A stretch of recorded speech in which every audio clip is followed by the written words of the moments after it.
welcome to my YouTube channel. If you see me smiling like this, that is because I come bearing good news. Actually, I have good news and bad news. So, good or bad? Which one do you want first? I'm going to start with the bad news so that you can get used to that, throw it away, and then you listen to the good news. So the bad news is IRCC has increased the amount of money you need to study in Canada. We all know that for about 23 years now, amount of money you should have in your bank account to be able to study in Canada has always been 10,000 Canadian dollars. But we've all seen online how international students come to Canada and then they are suffering and they don't get places to sleep. What do you think it is when you're back home is different when you come here? I've experienced a fair share of my own. Like what I thought living outside was, when I came here, I realized that that's not how it is. So it used to be $10,000. If you have $10,000, you can prove that you have $10,000, whether it being your uncle or your father or wherever, you can prove that you have $10,000 to study in Canada, you are going to get your visa.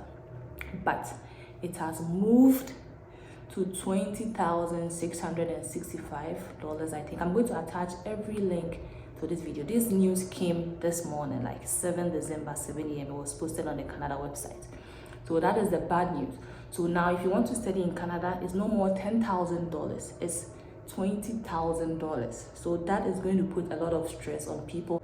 So this is going to be, it's going to take a toll on a lot of you, I know. So what I'm going to suggest is now you have to find ways to be able to come to Canada. Ways can be applying for scholarships. If you have a scholarship, that will cut that 20,000 down. So don't just come unless you have, if you have the money, why not? If you have the 20,000 and something dollars, you can come. But if you don't, your best bet is to look for scholarships. There are a lot of scholarships, you just have to search for them. Whether it be teaching assistant, or to be a teaching assistant, you should do a program you did. If you want to do a master's program, then it should be related to the course you did in your undergrad. That's the only way you can be a teaching assistant in a school. You can't apply, you can't have a statistics background and then you want to do political science for your master's. You can't be a teaching assistant. You won't get the funding. So if you're applying, apply to something you did that you can get funding. Look for schools with funding or look for schools with cheaper tuition, like Memorial University in Newfoundland. Okay, so that is the bad news and we got it out of the way.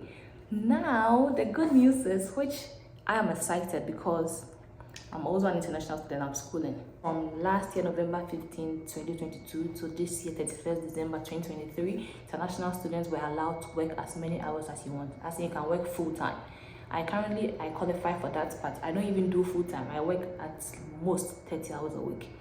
But I was praying hard that they extend these hours for us, and thankfully, they have extended it to 30th April 2024, which is an extra 4 months. And this is not just for the previous people that were, yes, it was all those who applied for their study permit from October 2022, but now it's for everyone who is currently in Canada. So if you're already in Canada, whether you came this year or you qualify to be able to work as many hours as you want till 30th April 2024. And they are also looking at extending the 20 hours, the regular 20 hours for international students, as in after 30th April, they are looking at extending that to 30 hours a week. You know, that is my prayer that they are able to do that. If they're able to do that for us, because we are already learning, like me, my work doesn't affect my studies. I'm able to do work and studies. So me working I'm not doing 40 hours anyway, but it doesn't affect my studies. I'm doing so well in school. I'm getting my 80s, I'm getting my 85. So like, this is good news for us. So my advice to some of you is, I know some of you are doing 70 hours because they said you can work as many hours as you want, but you know, this is Canada. Why is it that a student, you'll be working 70 hours? Like, you are a student, don't do that. If they are giving you as many hours as you want, my advice would be do at most like 40 hours. Don't go above 40 hours, because you never know. Because they might ask that why is it that you were in school, even though they said you can work as many hours as you want, and then you were doing 70 hours a week. Do you understand? So these are the rules that they've come up with. They also have the rules for people that are learning online. If you do more than 50% of your studies online, you are not going to qualify for postgraduate work permit. So I know some of you are at home waiting for your visa to come to school, so you're currently doing your studies online. So the rule is, if you are doing 50%, more than 50% online, you're not going to qualify for postgraduate work permit. So you have to check all these. I'll tag the link to the website so you can read. Thank you for watching. Thank you for coming to my TED Talk. I hope you enjoy this. This is very short. Bye.